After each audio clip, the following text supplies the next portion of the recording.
Miqueias, capítulo número 2, do final do verso 7 ao início do verso número 8. Vamos ler a palavra de Deus através do profeta Miqueias. Miqueias, capítulo 2, versículo 7, diz assim: Está irritado o Espírito do Senhor? São estas as suas obras? Sim, as minhas palavras fazem o bem ao que anda retamente. Mas há pouco se levantou o meu povo como inimigo. Amém. Vamos orar. Pai, estamos na tua casa mais uma vez e aqui chegamos para ouvir tua voz falando ao nosso coração, para prestar culto ao Senhor através dos nossos louvores, da nossa comunhão com os nossos irmãos. Mas agora é momento de calarmos para ouvirmos a tua voz, ouvirmos a palavra do Senhor, que é poderosa para mudar e transformar a nossa vida, para ensinar aquilo que precisamos aprender e para mudar aquilo que precisamos mudar. Pai querido, que a tua palavra venha a nós poderosa, debaixo da unção do Espírito Santo, para que haja transformação em nossas vidas. Eu quero ser um instrumento em tuas mãos, e para isso preciso da unção do Espírito Santo. É ela que te peço nesse momento. Esta unção esteja sobre a minha vida, para que eu possa, usado pelo Senhor, falar, ministrar a tua palavra de acordo com a tua vontade. E todos nós sejamos tocados pela tua palavra esta manhã. É o que eu te peço, orando com os irmãos, em nome de Jesus. Amém. Podem sentar, irmãos. Amados, este é um texto revelado ao profeta Miqueias por Deus, em que Deus está fazendo aqui uma afirmação que nos deixa impactados. Primeiramente, a palavra pergunta: está irritado o Espírito do Senhor? O Espírito Santo está irritado? Alguma coisa está acontecendo que está irritando o Espírito do Senhor? É a primeira pergunta. E depois uma afirmação: são estas as suas obras? Sim, as minhas palavras fazem o bem ao que anda retamente, diz o Senhor. Mas logo depois, no verso 8, faz uma afirmação preocupante: mas há pouco se levantou o meu povo como inimigo. Veja, Deus está afirmando que o seu próprio povo se levantou contra ele, como um inimigo. O povo de Deus fazendo papel de inimigo do Senhor. E quando é que isso acontece? Né? Será que é possível uma coisa dessa? É possível, porque é isso que Deus está dizendo. Este era o momento que Israel estava vivendo, em que o povo se voltou contra Deus, e a atitude deles para com Deus era como a atitude de um inimigo. Em que circunstâncias isso ainda acontece hoje em dia? Normalmente, quando as mesmas circunstâncias daquela época se apresentam. Quando que as pessoas que a princípio eram povo de Deus, de repente se transformam, se tornam inimigas de Deus. Normalmente, irmãos, quando as coisas vão mal. Normalmente, quando as coisas não dão certo. Normalmente, quando as coisas não são como queremos. Quando nossos sonhos não se realizam. Quando os nossos desejos não são satisfeitos. Normalmente é nesse momento que a gente coloca a culpa em Deus. Mesmo aqueles que a princípio fazem parte do povo de Deus, de repente, por uma circunstância adversa da vida, acabam culpando a Deus pelos seus problemas. Acabam se voltando contra Deus, reclamando, questionando por que isso está acontecendo comigo. É nessa circunstância que Israel estava vivendo, e por isso Deus está dizendo pelo profeta que eles se tornaram como um inimigo. Na verdade, o texto de Miqueias é uma resposta à queixa de Israel contra Deus. O povo se queixava de Deus a respeito da sua sorte, a respeito do que estava havendo, do mundo em que viviam. Havia uma queixa generalizada contra Deus. E agora, Deus responde pelo profeta, fazendo contra eles também uma queixa maior ainda. Ora, se a gente pode de alguma forma se queixar de Deus, imagina Deus em relação a gente, né, irmãos? A queixa é muito maior. E é disso que o profeta Miqueias está falando. O próprio povo de Deus se levantando como um inimigo contra Deus. E por que essa palavra está na Bíblia para ainda nos servir de alerta, irmãos? Por quê? Porque a história muitas vezes se repete. O ser humano, ele é o mesmo, não é? A natureza humana é a mesma. E ela tem a tendência pecaminosa, ela tem a tendência à ingratidão, ela tem a tendência a se voltar contra aquele que lhe estende a mão. Então, esse texto ainda é atual, porque a mesma coisa pode acabar acontecendo conosco. Então, isso nos serve como um alerta, porque às vezes, sem a gente perceber, nós podemos nos tornar também como que inimigos de Deus, jogando contra Deus. Ao invés de jogar a favor, a gente pode acabar jogando contra. De que maneira isso pode acontecer é o que nós vamos ver aqui essa manhã. Como nós, povo de Deus, por circunstâncias da vida, acabamos jogando contra Deus. Irmãos, nós não podemos ser independentes de Deus. Nós dependemos de Deus. Então nós não podemos nos virar contra Ele. Nós temos que viver debaixo da sua dependência. E da mesma maneira, eu não posso atrapalhar o que Deus quer fazer. Quando eu atrapalho, eu estou me tornando um adversário. Eu estou me tornando um inimigo. Então há algumas maneiras de se tornar um inimigo de Deus. Não apenas indo frontalmente contra Ele. De repente não é esse o comportamento acusado por Deus. Não é que o povo se voltou contra Deus frontalmente, mas muitas vezes porque estamos atrapalhando o que Deus quer fazer, porque estamos causando algum embaraço à realização da vontade de Deus. Nesse momento também estamos nos tornando como inimigos de Deus. E é triste perceber isso aqui, porque o versículo 8 diz, mais há pouco, se levantou o meu povo. Quem se levantou contra Deus? Não foi o inimigo, não foi o distante, não foi o estrangeiro, mas foi aquele que Deus chama de meu povo. Então veja como é triste o que está acontecendo aqui. Irmãos, Deus já tem inimigos suficientes, tem ou não tem? Ainda mais quando os seus amigos acabam se tornando seus inimigos. Já não basta a quantidade de inimigos que Deus tem, a quantidade de gente que se volta contra Ele, é ainda mais triste quando os amigos se tornam inimigos. Quando aqueles que a princípio foram acolhidos, abençoados, reunidos, acabam se voltando contra Ele. Essa é a constatação de Deus aqui. O meu povo é aquele que está se tornando para comigo como um inimigo. É um momento de maior ingratidão. Quando aquele que foi acolhido, abençoado, acaba se voltando contra a mão que o acolheu e o abençoou.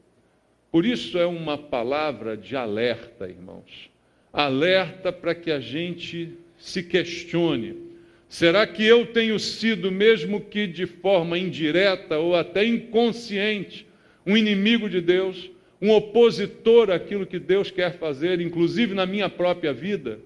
É sobre isso que nós vamos meditar essa manhã na palavra de Deus. De que forma eu posso atrapalhar os planos de Deus e me tornar inimigo da sua obra? Existem muitas maneiras disso acontecer, e eu separei aqui algumas maneiras para a nossa reflexão. A primeira delas eu queria ler contigo Mateus capítulo 12, versículo 30. Evangelho segundo Mateus, capítulo 12, trazendo agora para a nossa realidade do Novo Testamento, palavras de Jesus que vão nos dizer algumas coisas importantes. Mateus capítulo 12, versículo número 30. Vamos ver o que nos diz a palavra de Deus. Mateus 12, 30.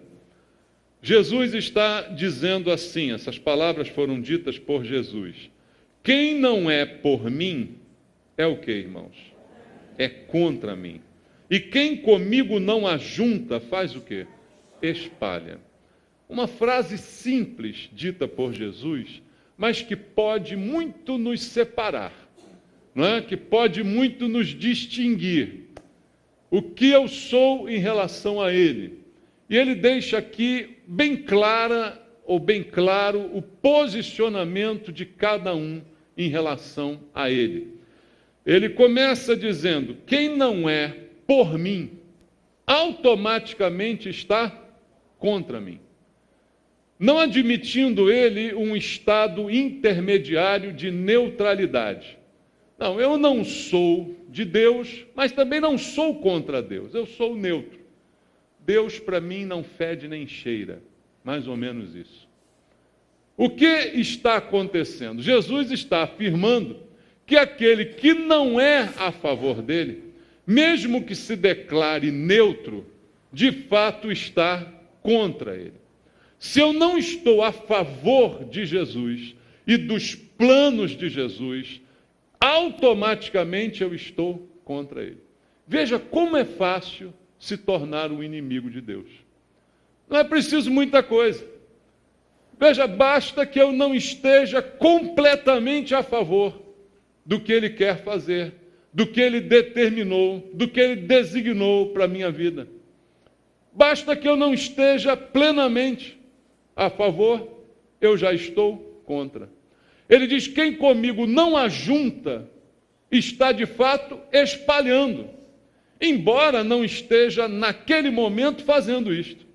Mas só pelo fato de não estar trazendo, aglutinando, somando, já está dividindo, já está espalhando. Veja, irmãos, pelas palavras de Jesus, como é fácil a gente se tornar um inimigo de Deus. Isso acontece no momento em que a gente se afasta dos propósitos de Deus. Você crê que Deus tem propósitos para a sua vida? Ou é você que tem propósitos? Ou é você que anda fazendo propósitos aí? Deus tem propósitos para você. E você tem que estar de acordo com os propósitos de Deus. Se você, de alguma forma, não está de acordo, você já está contra Deus. Você já não está juntando, está espalhando.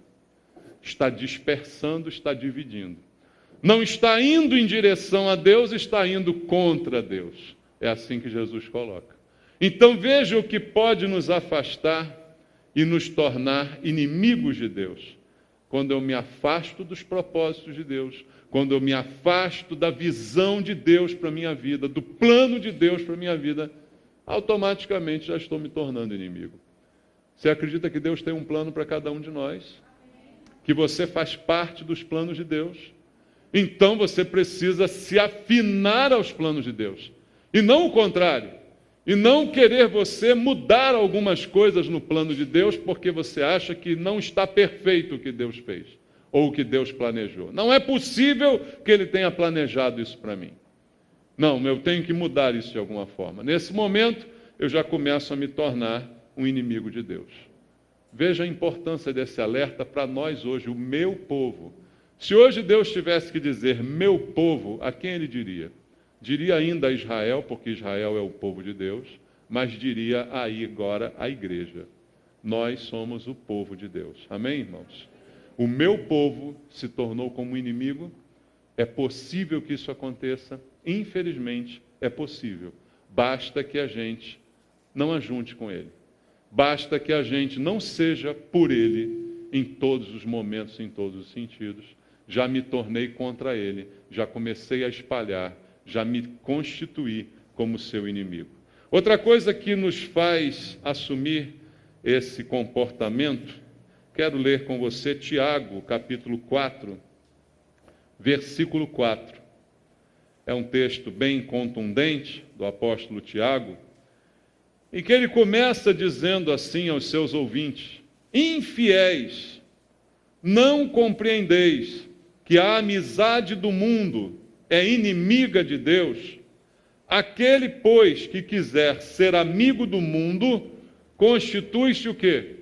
Inimigo de Deus. Como que eu posso me tornar um inimigo de Deus? À medida que eu vou me tornando amigo do mundo, eu vou me constituindo em inimigo de Deus. E Tiago começa chamando essas pessoas de infiéis. O que é uma infidelidade, irmãos? É uma traição? É ou não é? Infiel é aquele que está, de alguma forma, traindo a confiança que lhe foi depositada. E o texto começa assim, denominando as pessoas que começam a se aproximar do mundo, ao invés de se aproximar de Deus. A infidelidade é, nesse momento, exibida. Se você tem um compromisso com uma pessoa, mas começa a sair com outra, o que diria alguém sobre você? E você é o quê? Traíra. Né? Pode ser? Mais claramente, né? Infiel, adúltero. Quantos adjetivos poderíamos dar? Temos que entender o seguinte, irmãos. Nosso compromisso é com Deus. Então, se eu tenho um compromisso com Deus, não dá para eu sair com outros. Amém? Se a igreja é noiva de Cristo, não dá para ficar com outros. Embora hoje no mundo isso seja muito comum, né? Você fica com um monte de gente, não tem compromisso com ninguém. Esse é o padrão desse mundo. Mas é exatamente desse mundo que Tiago está dizendo. Ele está dizendo: a amizade do mundo, por si só, é inimiga de Deus. E aquele que quiser ser amigo do mundo, constitui-se automaticamente como um inimigo de Deus. É nesse momento que o cristão vai se tornando e se denominando mundano. O que torna um cristão mundano? A sua aproximação do mundo. E o mundo traz embutido nele os seus sistemas, os seus conceitos, as suas filosofias, o seu sentido de moral. E eu, quando começo a me tornar amigo destas coisas, começo a pensar como o mundo, agir como o mundo, decidir como o mundo. E quanto mais faço isso, mais vou me tornando inimigo de Deus. Veja uma maneira simples de alguém que a princípio é do povo de Deus, mas que automaticamente vai se constituindo como um inimigo de Deus, porque vai assumindo para si um comportamento de infidelidade em relação a Deus, a quem ele diz servir e de quem ele é chamado filho, povo, não é? O meu povo se levantou como inimigo contra mim, diz a palavra de Deus. Que alerta, não é, irmãos? Deus está nos dando. Como é que, de repente, a gente começa a se deixar levar por esse tipo de coisa e não percebe o que diz claramente a Bíblia, que estamos nos tornando, nos constituindo, é o termo usado aqui, como inimigos. Aos poucos, vamos nos transformando de amigos para inimigos, não é? De parceiros fiéis a parceiros infiéis. Assim vai se transformando a nossa vida, se permitirmos que essa aproximação do mundo comece a tomar conta do nosso coração, de maneira a mudar a nossa mente e o nosso procedimento. Outra maneira de me tornar inimigo de Deus está em 1 de João. Abra comigo logo depois aí de Tiago, Pedro, aí vem João. primeira epístola de João, capítulo 1, versículo 8 ao versículo 10. Está dizendo assim a Bíblia, 1 de João, capítulo 1, verso 8: se dissermos que não temos pecado nenhum, a nós mesmos nos enganamos, e a verdade não está em nós. Se confessarmos os nossos pecados, Ele é fiel e justo para nos perdoar os pecados e nos purificar de toda injustiça. Se dissermos que não temos cometido pecado, fazemo-lo mentiroso e a sua palavra não está em nós. Que forma eu tenho para me tornar inimigo de Deus? Quando eu estou me enganando em relação a mim mesmo.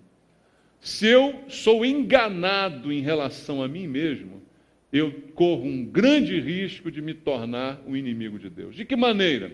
O texto aqui fala do pecado, e quando pensamos ou imaginamos que somos imunes a ele, que não temos pecado ou não o temos cometido, a Bíblia diz que neste instante fazemos Deus de quê? Mentiroso, versículo 10. Se dissermos que não temos cometido pecado, fazemo-lo mentiroso e a sua palavra não está em nós. Quando eu penso de mim mesmo mais do que convém pensar, eu acabo fazendo Deus de mentiroso. Quando eu me acho importante demais, bom demais, sábio demais, inteligente demais, alguma coisa demais, menos pecador demais, porque seria esse o melhor adjetivo para a gente, né? Eu acabo fazendo Deus de mentiroso. Quando eu penso além da conta sobre mim mesmo, eu estou, além de enganando a mim mesmo, estou me constituindo também como um inimigo de Deus, porque eu estou chamando de mentiroso. Estou contra Deus. Estou frontalmente contra a sua palavra. E como isso é sutil, irmãos, porque a própria vivência cristã faz com que a gente acabe se achando alguma coisa. Pela experiência com Deus, pelos dons que Deus tem nos dado, pelas coisas boas que Deus faz através de nós. Você pode ser um instrumento maravilhoso nas mãos de Deus, sabia disso? Deus pode usar você de uma forma maravilhosa, melhor do que usa a mim em outra área. Entenda isso. Você pode ser um instrumento muito bom nas mãos de Deus, mas não esqueça que você é só um instrumento. Não esqueça que por isso você, porque foi usado, se tornou alguma coisa. Que agora você é merecedor de alguma reverência, porque você não deixa de ser um instrumento. E esse instrumento ainda precisa ser afiado constantemente, ainda precisa ser trabalhado constantemente. Mas do momento que eu começo a me achar alguma coisa, eu já começo a me tornar um inimigo de Deus. Porque todo aquele que se acha causa divisão no corpo de Cristo. A maneira mais fácil de uma divisão começar é quando alguém no nosso meio se acha melhor do que o outro. E aí ele começa a criticar o outro porque o outro não é como ele, porque ele acha que ele faz melhor, porque ele acha que ele é mais santo, porque ele acha que ele tem mais intimidade com Deus. E aí começam as divisões no meio da igreja. Nesse momento, aquele que causa divisão entre os irmãos, a Bíblia diz, é abominável. Se é abominável, se tornou o quê? Inimigo de Deus. Veja, aquele que era amigo, de um momento para o outro se torna inimigo, porque causou divisão entre os irmãos. E são coisas que Deus abomina, diz a palavra de Deus, né? Aquele que causa contenda e divisão entre os irmãos. E muitas dessas coisas acontecem porque perdemos a consciência de que, na verdade, somos apenas instrumentos e que se não fosse a graça e a misericórdia de Deus, não serviríamos para nada. E se hoje temos o privilégio de fazer alguma coisa, é porque estamos cheios de graça. Entende isso? Quando você faz alguma coisa para Deus, é que você está cheio de graça. É melhor que a Ave Maria. Sabia disso? Você está cheio de graça. Favor de Deus que você não merecia. mas cheio desse favor, você abençoou alguém. Você foi útil para alguém, você fez uma caridade, você fez uma coisa boa, você serviu com dom, com talento, porque estava cheio da graça de Deus. E aí você então, quando perde a consciência disso, começa a dizer que não tem pecado, começa a dizer que você é especial, e a gente gosta, né? Eu sou especial, tal. A gente gosta disso. Mas o problema é que quando a gente passa a acreditar nas próprias mentiras da gente, a gente começa a fazer Deus de mentiroso. Irmãos, o pior mentiroso é aquele que acredita na própria mentira. E tem gente assim, sabia disso? A pessoa mente tanto que ela começa a confundir mentira com verdade e ela começa a acreditar na própria mentira que ela conta. E isso é um problema porque vai nos tornar inimigos de Deus. Abra comigo outro ponto em Efésios capítulo 4, versículo 14. A outra observação aqui pelo apóstolo Paulo, que faz com que a gente também possa se tornar um inimigo. Efésios 4, 14 diz assim: para que não mais sejamos como meninos, agitados de um lado para o outro e levados ao redor por todo vento de doutrina, pela artimanha dos homens, pela astúcia com que induzem ao erro. Veja, quando o povo de Deus se deixou seduzir por outros deuses, por costumes dos povos vizinhos, por doutrinas estranhas que eram praticadas nos vizinhos, o povo de Deus se voltou contra Deus. Se tornou inimigo de Deus. Como isso é fácil acontecer dentro da igreja? Paulo diz: a falta de maturidade faz com que muitos de nós sejam eternas crianças espirituais, independente do tempo de casa que tenham, né? A pessoa está há 20 anos na igreja, mas não aprende. Tem alguns que eu olho assim, dá vontade de quebrar a cabeça, sabe? Não é pregação o negócio? Pegar um martelo e pá, e botar lá dentro, para ver se entra. Mas não entra, não adianta. Né, irmãos? É terrível. Pessoa há 20 anos na igreja, mas não aprende. Porque é um eterno menino. E o que a Bíblia diz? Que ao ser um eterno menino, eu sou um agitado, de um lado para o outro. Sabe a pessoa que não para na igreja, sabe como é que é? Fica pulando. O bispo Roberto chamava de borboletas evangélicas, que borboleteavam de igreja em igreja. Anda aqui, anda ali, pega um néctarzinho aqui, ali, um beija-flor da vida, né?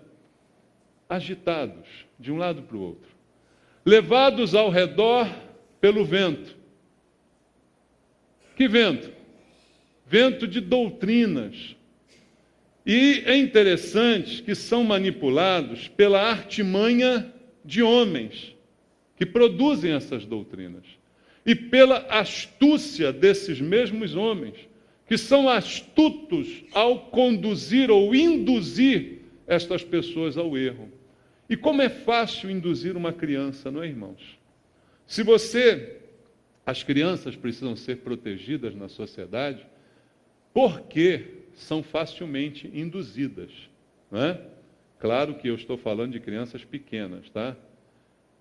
Elas precisam da proteção, porque são facilmente induzidas ao erro. É fácil você enganar uma criança. Você convida uma criança para ir ali e diz assim: eu vou te dar uma bala. Ela vai. Não é essa a estratégia do pedófilo, irmãos? Como é que ele consegue o seu sucesso? Porque é fácil induzir e manipular uma criança.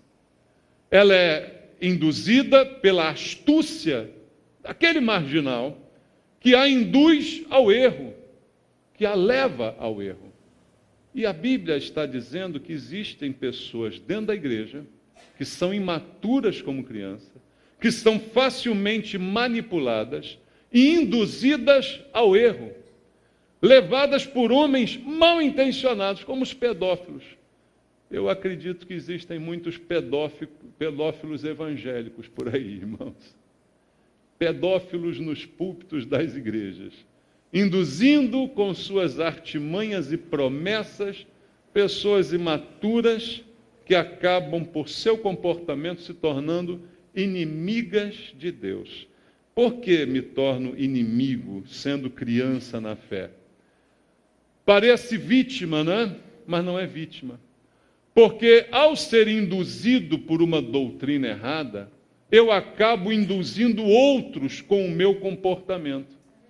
E nesse momento, eu me torno contra Deus. Eu ajunto ou eu espalho? Eu sou por ele ou eu sou contra ele? A Bíblia diz que aquele que fizer tropeçar um pequenino, era melhor amarrar a pedra de moinho no pescoço e jogar no fundo do mar. Então, veja, às vezes uma pessoa imatura, levada por doutrinas estranhas, chega de repente à igreja e começa induzindo outros pelo mesmo caminho. Nesse momento, ela se tornou um inimigo de Deus. Veja o que aconteceu em Israel para Deus mandar Miqueias trazer essa palavra dura. O burburinho de insatisfação, de queixa, não acontece nada, Deus não me abençoa, eu não saio dessa situação, minha vida não muda, eu vou fazer a campanha lá do macumbeiro. Eu vou lá servir a Baal. De repente, 7 semanas em Baal, e eu saio com a minha bênção. E aí começam a induzir uns aos outros, a ponto de Deus chegar e dizer, meu povo se tornou o meu inimigo. Como uma imaturidade pode se transformar e pode fazer de você um inimigo de Deus, que está contra Deus, contra a visão de Deus, espalhando ao invés de ajuntando. Terrível isso, irmãos. Terrível e sério. Outro ponto, em Filipenses capítulo 3, vamos ler? Capítulo 3 da carta aos Filipenses, versículo 18 e versículo 19, está escrito assim. Pois muito andam, aonde andam esses? Entre nós, dos quais repetidas vezes eu vos dizia, e agora vos digo até chorando, que são o quê? Inimigos da cruz de Cristo. Aonde estão esses inimigos, segundo Paulo? Entre nós. O meu povo, no meio do povo, entre nós estão alguns inimigos da cruz de Cristo. Ele diz, o destino deles é que? A perdição. O Deus, com letra minúscula, deles é o ventre, a satisfação pessoal. E a glória deles está na sua infâmia, visto que só se preocupam com as coisas terrenas. Irmãos, esse versículo aqui é tremendo, porque Deus qualifica como inimigos aqueles que estão no meio do seu povo, e o grande pecado dessas pessoas não é adultério, não é fornicação, não é roubo, não é aquelas coisas que a gente tem a mania de dizer que são grandes pecados ou pecados cabeludos. Qual o pecado desses inimigos aqui? Você leu no texto? Pensa aí comigo, qual é o pecado deles? Só se preocupam com as coisas terrenas. Ventre, comida no prato. Só se preocupam com os benefícios da terra. Esta característica faz de pessoas dentro do corpo de Cristo se tornarem inimigas de Deus. Parou para pensar como é fácil a gente se tornar um inimigo de Deus?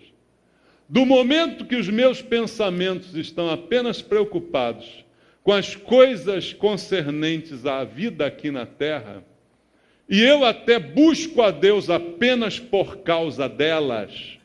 Lembra que eu tenho falado à igreja sobre motivação? Por que eu vim à igreja? Por que eu vim buscar a Deus? Por que estou aqui entregando dízimos, ofertas? Porque, na verdade, quero um retorno aqui na terra. Porque, na verdade, quero me dar bem aqui na terra. Quero a pessoa amada em 3 dias. É ou não é? Qual o objetivo disso? As coisas daqui da terra. A minha fé, a minha religião gira em torno dos benefícios aqui na terra. Ao fazer isso, eu me constituí imediatamente, como Paulo diz, até chorando, ele afirma, inimigos de Deus. Veja a tristeza de Paulo.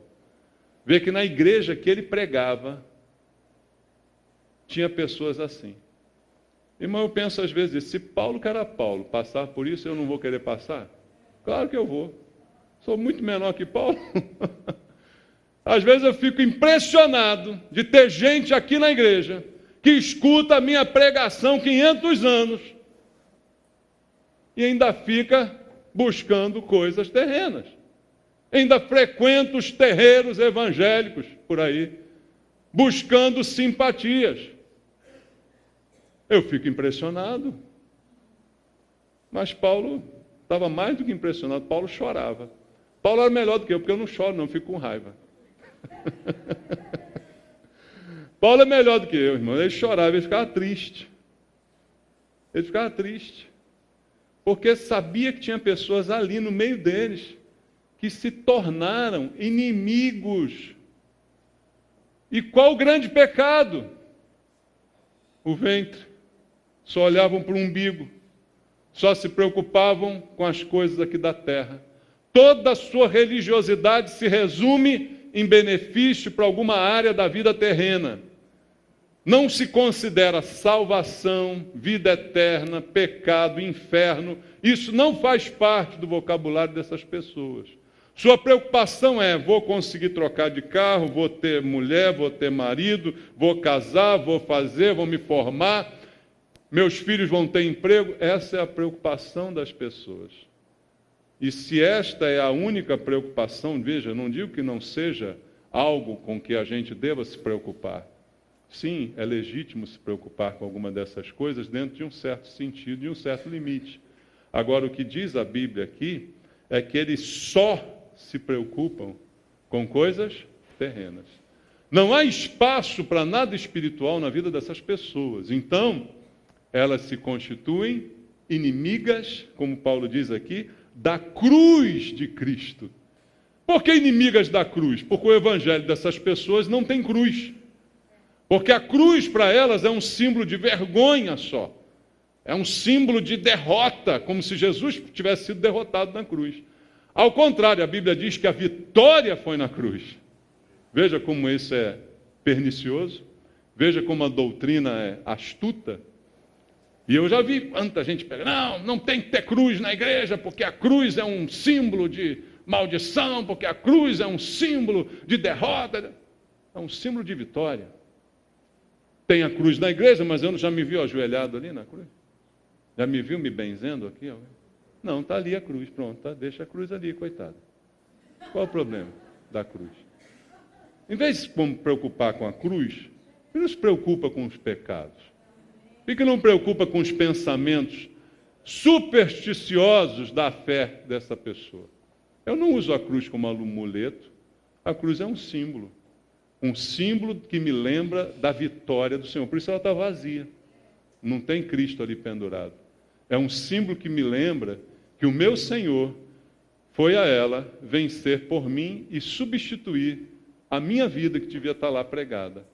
Então, irmãos, isso é algo de lembrança boa que temos de Cristo, né?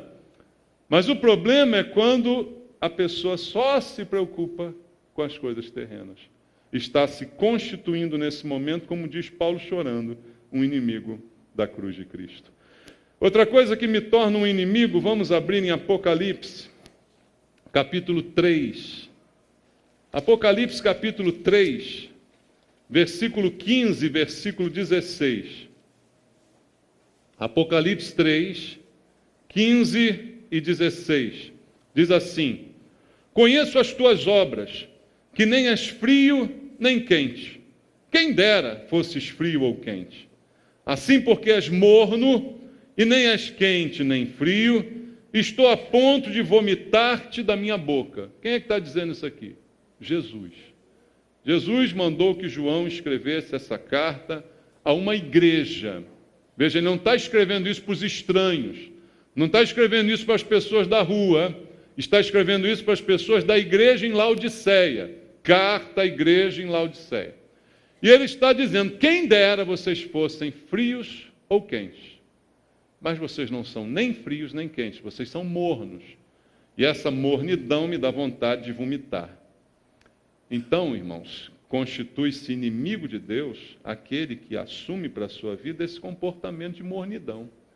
É interessante Deus dizer que preferia que você fosse frio. É interessante isso, né? Preferia que você fosse quente. Ou até mesmo que você fosse frio. Frio é melhor do que morno. Na visão de Jesus aqui, frio é melhor do que morno. Por quê? Já parou para pensar por que frio é melhor que morno? Que frio dá para você, né, tratar com ele. Irmão, a pior coisa que tem é evangelizar crente. Sabia disso? Como é que você prega? Outro dia eu falei isso aqui, tem uma pessoa que não está vindo à igreja e tal. O que eu vou pregar para ela o quê? Se ela é cristã, ela sabe que ela tem que estar na igreja. Né? Ela sabe que o lugar dela é na igreja. Não está vindo à igreja, eu vou dizer o quê para ela? Eu digo, quando eu encontro na rua, eu digo, ficou maluco? O que houve contigo? Está doido? Foi para o mundo? Quer um soco no estômago? O que você está precisando? Você é crente, o lugar de crente é na igreja. Não está na igreja por quê? O que eu vou dizer para essa pessoa? Não tem nada para dizer. Era melhor se ela fosse fria. Que aí ela é fria, eu vou evangelizar ela. Agora, evangelizar quem já acha que é crente é o trabalho impossível. É ou não é, irmãos? É a pior coisa do mundo você evangelizar crente.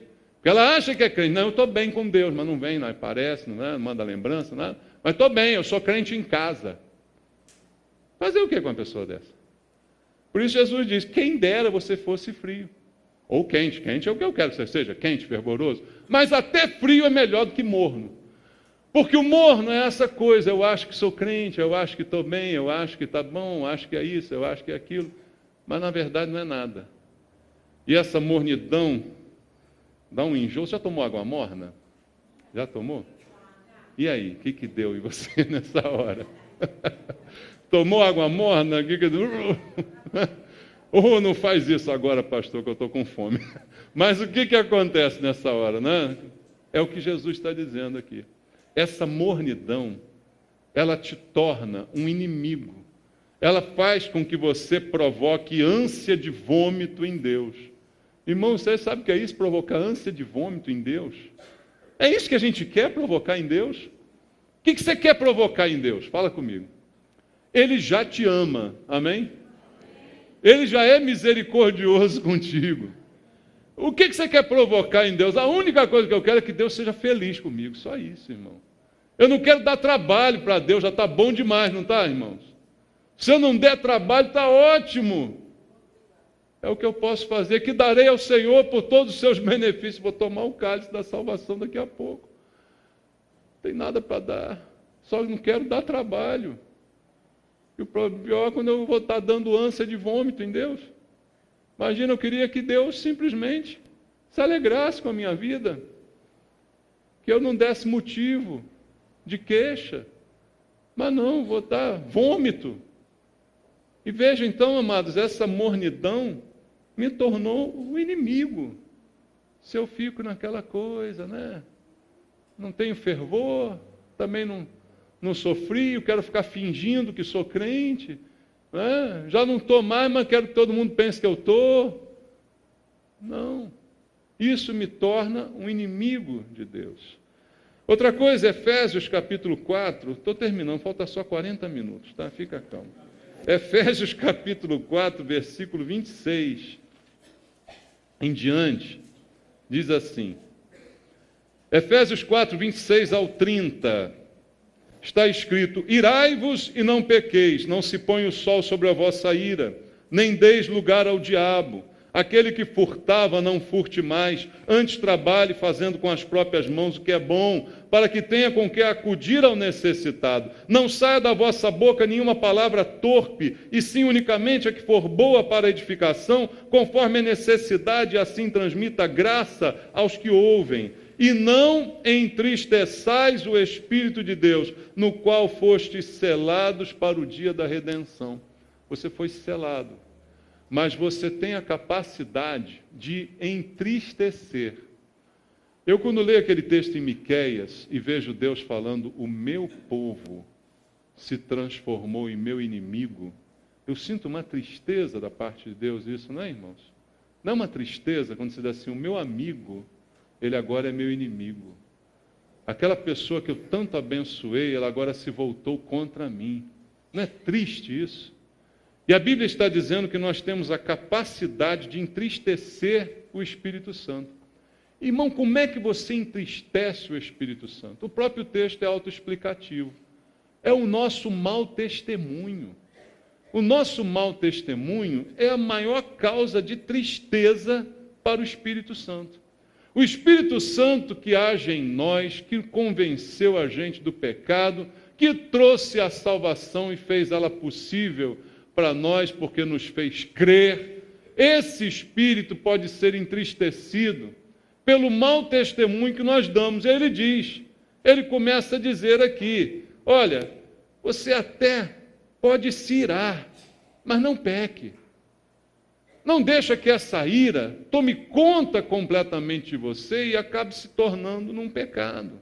Não deixe o sol dormir embora sem você resolver isso, porque isso vai se tornar um mau testemunho para a sua vida. Não dê lugar ao diabo. Se você roubava, para de roubar. Agora trabalha, ganhe seu dinheiro com suas próprias mãos, para que você tenha até como ajudar outras pessoas. Se você falava um monte de palavrão, agora não fale mais, não saia da sua boca palavra torpe, só deixa sair da tua boca palavra boa, para edificação, para suprir a necessidade das pessoas, para transmitir graça a quem está te ouvindo, diz o Senhor. E aí então você não vai entristecer o Espírito Santo. O que a Bíblia está falando? De testemunho, daquilo que eu sou e que as pessoas veem da minha vida, daquilo que eu demonstro, daquilo que sai de mim. E eu posso entristecer o Espírito Santo e aí então me tornar seu inimigo, se permito que essas coisas todas sejam uma constante na minha vida e não apenas um acidente. Como eu já disse várias vezes, pecado na vida do crente é acidente, não prática. Amém, irmãos? Não prática. A Bíblia diz, aquele que é nascido de Deus não vive na prática do pecado. Embora sejamos ainda pecadores no que se refere à possibilidade de pecar, não a pecador no sentido de que praticamos o pecado, mas somos capazes de fazê-lo, que façamos apenas, se for o caso, por acidente, e não por prática, não é?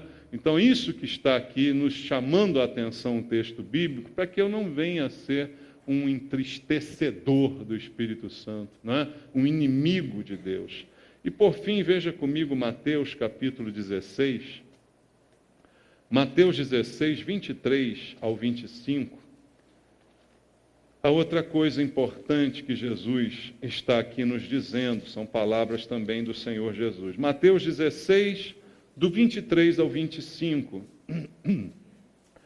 Diz assim, mas Jesus, voltando-se, disse a Pedro, olha como Jesus chamou a Pedro carinhosamente nesse texto. Você consegue perceber o carinho de Jesus falando com Pedro? Arreda, Satanás, tu és para mim pedra de tropeço, porque não cogitas das coisas de Deus, e sim das dos homens. Então disse Jesus a seus discípulos, se alguém quer vir após mim, a si mesmo se negue, tome a sua cruz e siga-me. Porquanto, quem quiser salvar a sua vida, perdê-la-á. E quem perder a vida por minha causa, achá-la-á. Veja, por que Jesus chamou Pedro de Satanás? E disse para Pedro, arreda Satanás. Você já parou para pensar nisso, irmãos? Qual o pecado de Pedro? Mais uma vez você pensa aquele pecado cabeludo, escabroso. Jesus diz qual foi o pecado de Pedro. Pedro, você está sendo um instrumento de Satanás. Por quê? Versículo 23. Porque você não cogita das coisas de Deus. Você só cogita das coisas dos homens. Cogitar, pensar, raciocinar em torno de alguma coisa. Você só pensa e raciocina em torno das coisas humanas e naturais. Você não pensa e raciocina em torno das coisas divinas e espirituais. Pedro, você está sendo usado pelo diabo. E todo mundo que é usado pelo diabo é um inimigo de Deus. Se torna, pelo menos momentaneamente, naquele momento, momentaneamente naquele momento é boa, né? Um inimigo de Deus. É ou não é, irmãos? Naquele momento se torna um inimigo de Deus, porque está sendo usado pelo Satanás. Veja, Pedro não foi desqualificado, mas ele naquele momento foi um instrumento do diabo. E o diabo às vezes quer usar a gente como instrumento dele. Ele sabe que não pode possuir, porque o diabo não tem poder de possuir um crente em Jesus Cristo.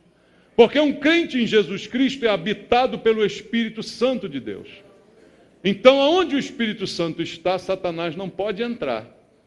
Mas ele pode oprimir, ele pode manipular e ele pode instrumentalizar, usar a tua vida. Por uma palavra que você dá, por uma atitude que você mostra, por algo que você faz. Jesus o repreendeu e disse: arreda Satanás. Jesus estava falando com Pedro ou estava falando com Satanás? Estava falando com Satanás. Mas quem era o instrumento ali? Era Pedro. E ele diz: sai, Satanás, você está usando Pedro. Porque Pedro só está pensando nas coisas dos homens e não está pensando nas coisas de Deus. Veja, irmãos, lição para a nossa vida: você pode se tornar um inimigo, você pode se tornar um instrumento de Satanás quando começa a analisar as coisas da vida apenas no plano material, apenas na visão humana das coisas e não na visão espiritual. Veja, não precisa ir muito longe para ser um instrumento do diabo. Só fazer isso já era suficiente. Só essa maneira de pensar já é suficiente. Às vezes um pensamento muda tudo, irmãos. Pensamento que ninguém vê, ele pode mudar tudo. Davi, quando estava lá de boa vida, né, todo mundo na guerra, ele em casa, ele chegou na varanda, olhou, tinha uma mulher pelada tomando banho. A princípio ele só pensou. Foi ou não foi? Mas aquele pensamento mudou tudo. Mudou tudo na vida dele, né? E as consequências foram terríveis. Então, queridos, Deus não quer que nenhum de nós seja um inimigo. Sabe por quê? Porque Ele nos chamou de amigos. Ele não quer que nenhum de nós seja um opositor. Ele quer que a gente esteja junto com Ele e não espalhando. Entende? Ele quer que você esteja por Ele e não contra Ele. Jesus quer trabalhadores para a sua seara e não opositores para a seara. E eu e você precisamos nos colocar assim, a favor e não contra, remando a favor e não contra, fazendo com que o barco ande e não fazendo peso no barco, irmãos, porque Ele nos chamou de amigos. E é muito triste para um amigo ter que reconhecer que aquele a quem ele considerava amigo se tornou um inimigo. Por isso eu quero ler o último versículo contigo, que está em João, o Evangelho de João, capítulo 15, versículo 12 até o versículo 14. São palavras de Jesus. João capítulo 15, verso 12, ele diz assim: o meu mandamento é este, ponto, no singular, que vos ameis uns aos outros, assim como eu vos amei. Ninguém tem maior amor do que este, dar a alguém a própria vida em favor dos seus amigos. Vós sois meus amigos, se fazeis o que vos mando. Veja o que Jesus disse. Ninguém tem maior amor do que esse, dar a sua vida em favor dos amigos. E ele diz: você é meu amigo, mas há uma condição para que esse adjetivo fique sobre a sua vida. Você tem que fazer o que eu mando, não o que eu peço, o que eu mando. O que me torna amigo e garante a permanência dessa amizade é a minha obediência, é a nossa obediência. Qualquer desobediência, irmãos, nos torna naquele momento inimigos de Deus. Israel estava em desobediência. Por isso Deus trouxe aquela palavra que lemos aqui: o meu povo se tornou como o meu inimigo. Que não sejamos nós inimigos de Deus. Amém? Nós vamos participar da ceia daqui a pouco. E a ceia nos lembra do que disse Jesus aqui. É um símbolo de amor de Deus. Ninguém tem maior amor do que esse: dar a sua vida pelos seus amigos. Quando nós tomarmos a ceia, vamos lembrar de Jesus, não é? Lembrar do que Ele fez por nós. daquele que deu a sua vida em favor dos amigos. E ele assim nos chamou. Mas não temos direito à desobediência por causa da amizade. Às vezes a amizade faz com que a gente cometa alguns excessos, exatamente contra os amigos, né, irmãos? Mas no caso de Jesus não é possível isso. Você só é amigo enquanto você obedece. A desobediência é sinal de inimizade, porque desobediência é pecado. Vamos ser amigos de Deus, porque Ele é o maior amigo que nós podemos ter. Amém?